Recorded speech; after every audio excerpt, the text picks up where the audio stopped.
સુરત શહેરમાં કોપ કલા દીર્ઘા તાલીમ કેમ્પનું આયોજન કરવામાં આવ્યું। મહિલા પોલીસ સ્ટેશન દ્વારા કોપ કલા તાલીમ કેમ્પ શરૂ થયો। આર્થિક રીતે જરૂરિયાતમંદ મહિલાઓ માટે ખાસ કેમ્પ વિનામૂલ્યે અલગ અલગ આર્ટ અને ક્રાફ્ટ તાલીમ અપાશે। વિવિધ સંસ્થા તેમજ આર્ટિસ્ટ દ્વારા 227 મહિલાને તાલીમ અપાશે।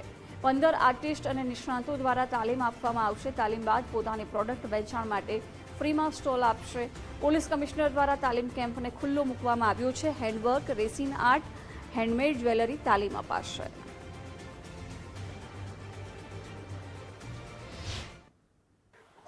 એવું નિર્ણય કરે કે આપણા બધા બહેનો આવે છે અને સારી કલાના આવડત છે જો હેન્ડીક્રાફ્ટ સરસ છે, પરંતુ એના અગર એક પ્લેટફોર્મ અમે લોકો આપીએ તો આ લોકો જો સ્વનિર્ભર થઈ શકે।